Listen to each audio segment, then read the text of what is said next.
On, guys, and today I wanted to talk about the Denver Nuggets, and everyone's like, "Oh my God!" And I've said it that like Nikola Jokic is doing an incredible job at carrying this team, but I also want to preface that it shouldn't as much be called carry, and I have been guilty of saying that. This team is loaded. This is one of the best built rosters in the NBA. I want to hear your thoughts down below. Do you guys agree with me? I know Zeke Nanje is out with like knee right now. And, we're still Jamal Murray is supposedly going to come back before the end of the regular season. And Michael Porter Jr., he's been physically cleared to return before the end of the season, but the rumor is from Matt Moore, I heard on the Athletic podcast, is they might hold them out for the year just for precautious reasons because they very much value him. So I want to hear your thoughts down below, like and subscribe.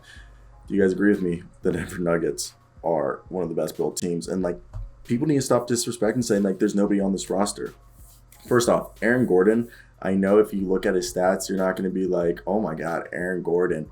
Okay, he's done or insured himself into a guy from Gordon went from a guy who used to do too much and now to a guy who just does enough. Okay, he shoots the ball when he has the right opportunity. He's an insanely effective cutter, so effective. He knows where to be, and Jokic always finds him. Also, great lob threat. And the other thing is he can guard 1 through 5, and he's a guy who averages 12 to 15 points a game, and grabs like 6 rebounds, few assists. He's not a bad passer, and he's a really effective cutter. And he's so good, and I really do enjoy watching him. And I think the thing is he's so good. And then you got JaMychal Green, who's super underrated. He did a most part playing, back up center until they got Boogie Cousins, and Boogie Cousins is awesome because he is what they've needed all year long, and we've been waiting for it and waiting for it, and they finally got themselves a backup big man. I know the numbers aren't great, but Mike Malone knows how to use him. He's basically a poor man's Walmart version, store brand Nikola Jokic, because he can do everything the same. Basically, pass like Jokic, not as good. Shoot like Jokic, not as good anymore. Rebound, not as good. And, block some shots. And like tonight, he had a few steals. And then you also have Bones Highland, who sadly has pushed out Facundo Campazzo, who's a pesky ass defender and a great backup point guard, out of the rotation. But well deserved. Bones Highland can go off any night, guard 1 through 3. He's a secondary playmaker who also has a great shot, and he can also kind of create for himself and he can create for others.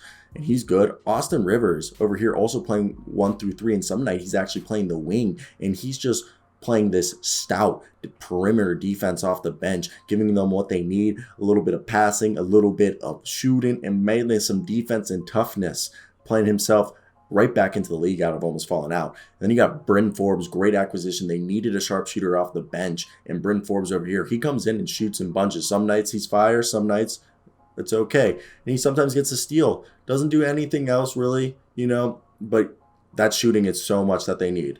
But I really like that, those 3 guys, because it's really the 3 guys off the bench. They literally can run a rotation, because really what they do is it's Monte Morris, and then they have the guard rotation. But sometimes they'll take out Morris, Jeff Green, and Barton, and then they'll throw in literally Bones and Bryn Forbes at the guards, and then Rivers at the small forward. And I believe, what is it?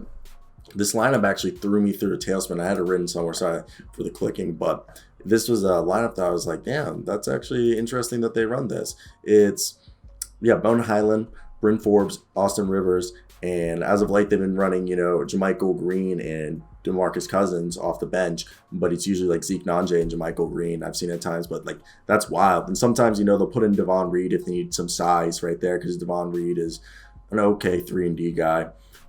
Like nothing super special. He'll get a contract from, like they have a contract with him. I don't tell me if it expires or not this year. I'm not gonna Google that.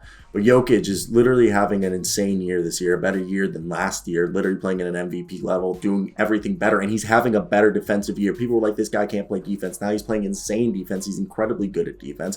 Monte Morris is the best backup point guard in the league. He's not a backup point guard, okay? Like Jamal Murray, yes, he's the starting point guard, and Monte Morris is the starting point guard right now.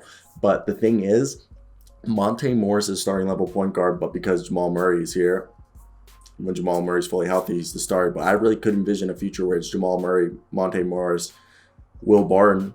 I don't know, Will Barton.